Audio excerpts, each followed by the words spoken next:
क्या भारत की वजह से पुतिन और ट्रंप की मुलाकात हुई, या भारत की वजह से रूस के राष्ट्रपति ने यूक्रेन युद्ध पर समाधान निकालने की दिशा में ट्रंप के साथ बैठक की पेशकश को स्वीकार किया? अगर ट्रंप के दावों को माने तो हाँ। अलास्का में महाबैठक के बीच ट्रंप ने फॉक्स न्यूज को इंटरव्यू के दौरान यही कहा है। ट्रंप ने दावा किया कि पुतिन बातचीत को तैयार नहीं थे, युद्ध रोकने की दिशा में जरा भी सोच नहीं रहे थे। जब मैंने भारत पर टैरिफ बढ़ाने का ऐलान किया और जब पुतिन को लगा कि रूस अपना दूसरा बड़ा तेल ग्राहक खो देगा, तब पुतिन ने बातचीत की मेज पर आने का फैसला लिया। ये बात ट्रंप की ओर से कही गई है। आपको बता दें कि भारत रूस से उसके कुल तेल निर्यात का 40% खरीदता है। यहां तक कि भारत में भी कुल तेल जितना आयात होता है उसका 40% हिस्सा रूस से ही आता है।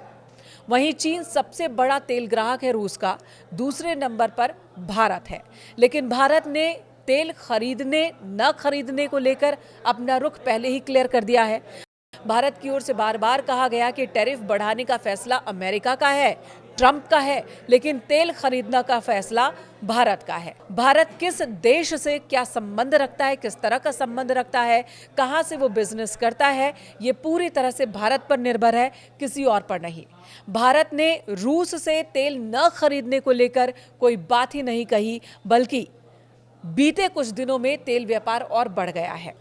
उल्टा ये कह सकते हैं कि अमेरिका के टैरिफ बढ़ाने वाली धमकी के बाद भारत ने तेल आयात और ज्यादा बढ़ा दिया। जी हां, रूस से तेल आयात प्रतिदिन बढ़ गया है जब से ट्रंप की ओर से धमकी मिली है। जुलाई के महीने में हर रोज भारत 16 लाख बैरल तेल लेता था रूस से, जबकि अगस्त के महीने में 20 लाख बैरल प्रतिदिन तेल का आयात भारत कर रहा है रूस से। और ये आंकड़े हैं केपलर के, जो कि इंटरनेशनल तेल मार्केट पर नजर रखती है।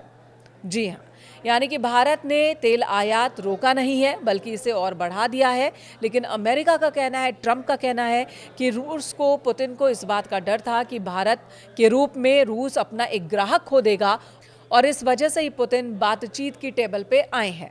अब सवाल है कि मीटिंग का नतीजा निकला तो नहीं? क्या भारत पर अतिरिक्त टैरिफ लगाएंगे ट्रंप? इस सवाल का जवाब भी ट्रंप ने दिया।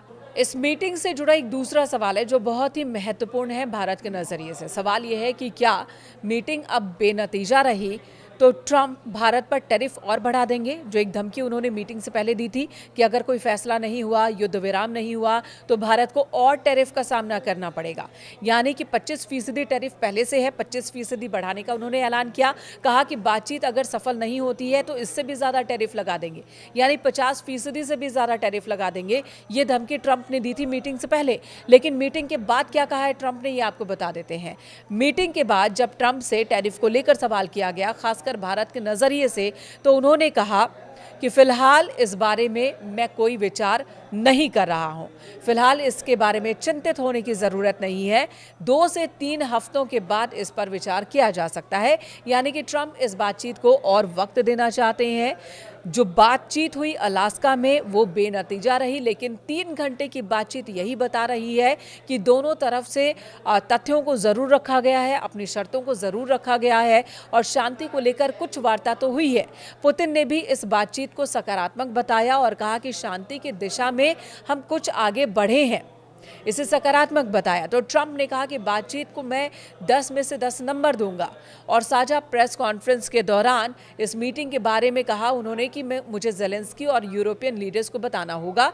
तो वहीं रूस की ओर से कहा गया और पुतिन ने सीधे सीधे मॉस्को आने का उन्हें प्रस्ताव दे दिया कि अगली मीटिंग के लिए आप मॉस्को आइए।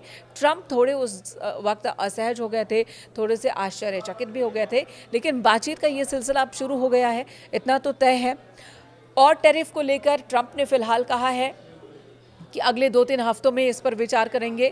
लेकिन भारत का इधर रुख कायम है कि टैरिफ बढ़े या न बढ़े, भारत अपने रुख पर कायम है। अगर उसे रूस से तेल खरीदना है तो जैसा वो अभी खरीद रहा है, जिस तरह के फैसले ले रहा है मार्केट के हिसाब से, आगे भी ऐसे ही फैसले लेता रहेगा।